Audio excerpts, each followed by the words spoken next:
আমাদের birthday girl এখন ready হচ্ছে, চা বানিয়ে চা সার্ভ করে। কত লক্ষ্মী বউ, একদম লক্ষ্মী মেয়ে। ভিডিওর প্রথমে দেখে আপনারা বুঝতেই পারলেন যে আজকের ব্লগটা কী নিয়ে।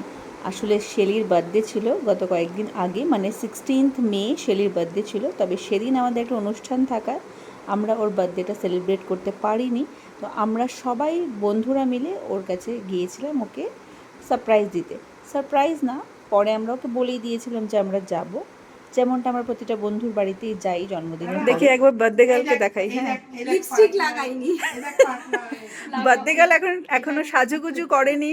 লিপস্টিক লাগাবো। হ্যাঁ, আমরা আসার আগেই দেখলাম বার্থডে গার্ল সন্ধে দিচ্ছিল, একদম সুন্দর লক্ষ্মী মেয়ে। এই যে বার্থডে গার্ল এখন চা বানাচ্ছে, সাথে আমাদের মালু দিদি হেল্প করছে। এই যে দেখি, এই হাউস পার্টিটাকেই তো আমি মিস করি।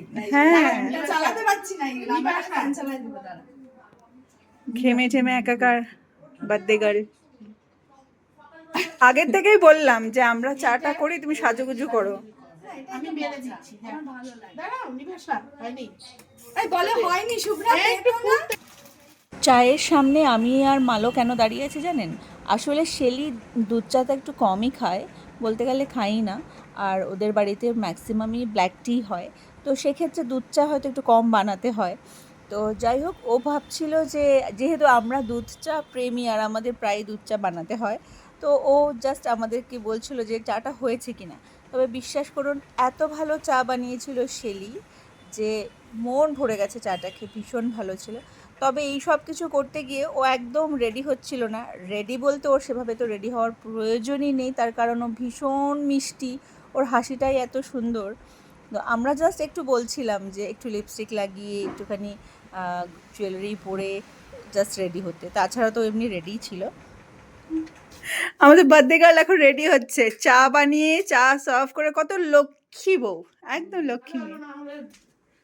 খোলে না, আসর রেডি করে রেখেছে আমাদের বসার। চারদিকে তো ভরপুর। সেফটির জন্য একটা করে রাখে, হাতে কাজ করতে পারে না।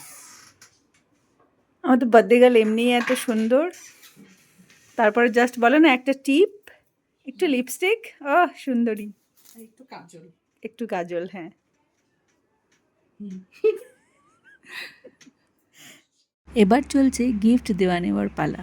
আর গিফট কার না ভালো লাগে বলুন? আর নিজের স্পেশাল ডেতে বন্ধুদের দেওয়া গিফটের ব্যাপারই আলাদা। সে যেমনই গিফট হোক, নিজেকে খুব স্পেশাল মনে হয়, খুব ভালো লাগে।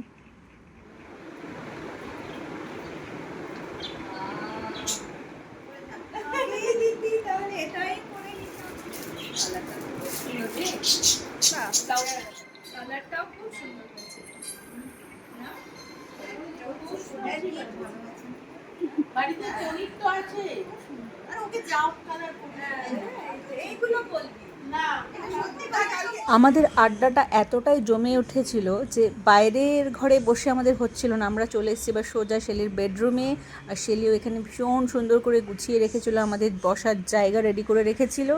যদিও আমি বিছানায় বসে আছি আমার পায়ের সমস্যার জন্য, বাকি সবাই দেখুন কি সুন্দর আরাম করে নিচে বসে পড়েছে। এত সুন্দর কমফর্টেবল, আর ভীষণ ভালো লাগে এরকম ছোট ছোট হাউস পার্টিগুলো, সব নিজেরা বন্ধুরা একসাথে ভীষণ আনন্দ হয়। আর সেদিন আমরা সত্যি খুব আনন্দ করেছি, ভীষণ মজা করেছি কিছুক্ষণ সময়ের জন্য হলেও। আর এই যে এখন দেখুন আমাদের ডিনারের টাইম হয়ে গেছে, আমরা চলে এসেছি ডিনার করতে। মনে হচ্ছিলো সময় খুব তাড়াতাড়ি চলে যাচ্ছে, মনে হচ্ছিলো সময়টাকে যদি ধরে রাখতে পারতাম, কিন্তু কিছু করার নেই, যেতে তো হবেই বাড়িতে। তার আগে ইয়ামি ডিনারে ছিল fried rice, chilli chicken, chips, paneer, আর ভীষণ ইয়ামি ছিল প্রতিটা খাবার, খুব ভালো হয়েছিল। ডিনার সেরে আমরা এখন বাড়ি যাওয়ার পালা। আমরা এখন বাড়ি যাচ্ছি, যদিও যেতে ইচ্ছে করছিল না, মনে হচ্ছিলো আর একটু সময় আড্ডা দিই, কিন্তু কিছু করার নেই, যেতে তো হবেই। তাই আমরা এই যে শেলি দাঁড়িয়ে আছে, শেলিকে বাই করে আমরা এখন বেরোলাম, আসছি। আমাদের মালো দিদিও নামছে এখন ধীরে ধীরে। মালো দিদি বাই করছে কেন জানি না, কারণ মালো দিদি তো যাবে আমাদের সাথেই। তো যাই হোক, এই যে ফাইনালি মালো নামছে আর আমরা বাড়ি যাচ্ছি। ভীষণ সুন্দর সন্ধেটা আজকে আমরা কাটালাম, শেলির বার্থডে স্পেশাল খুব সুন্দর কেটেছে আমাদের।